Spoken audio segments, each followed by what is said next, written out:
வணக்கம். இன்றைக்கி நம்ம பார்க்க போகிற சமையல் ஒரு சூப்பரான சட்னி ரெசிபி தான் பார்க்க போகிறோம். இட்லி, தோசை, ஊத்தப்பம் எல்லாத்துக்குமே தொட்டு சாப்பிட்றதுக்கு அருமையாக இருக்கும். தேங்காய் இல்லாத ஒரு சூப்பரான சட்னி. வாங்க அந்த சட்னி எப்படி செய்யலாங்கிறத பார்க்கலாம். இப்போ ஒரு கடாயை எடுத்துக்கலாம். தேவையான அளவுக்கு எண்ணெய் சேர்த்துக்கலாம். இப்போ அதில் எண்ணெய் சூடானதும் 1/4 கப் அளவுக்கு துவரம்பருப்பு சேர்த்துக்கலாம். அடுப்பு குறைச்சி வச்சுக்கோங்க. அது கூடவே 2 டேபிள் ஸ்பூன் வேர்க்கடலை சேர்த்துக்கலாம். கருக விட்டுறாமல் வறுக்கணும். எண்ணெய் லேசாக சூடு ஏறினதுமே துவரம்பருப்பு சேர்த்துருங்க, இல்லைன்னா சட்டுன்னு கருகி போயிடும். இப்போ இதில் ஒரு 10 சின்ன வெங்காயம் சேர்த்துக்கலாம்.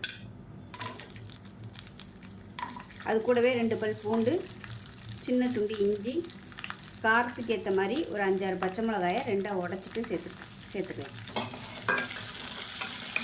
அடுப்பு நல்லா குறைச்சி வச்சுட்டு மீடியமான ஃப்ளேமில் வதக்கி எடுத்துக்கலாம். உப்பு கொஞ்சமாக சேர்த்துக்கலாம். இது கூடவே சின்ன துண்டு புளி சேர்த்துக்கலாம். ஒரு பிடி அளவுக்கு கொத்தமல்லி இலை சேர்த்துக்கலாம்.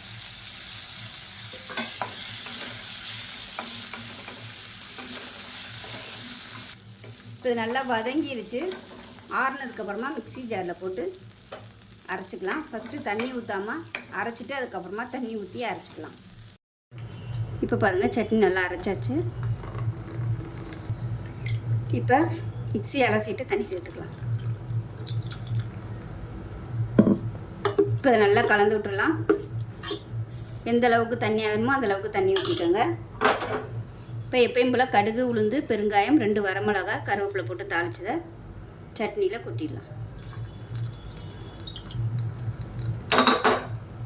அருமையான தேங்காய் இல்லாத சட்னி ரெடி ஆயிடுச்சு.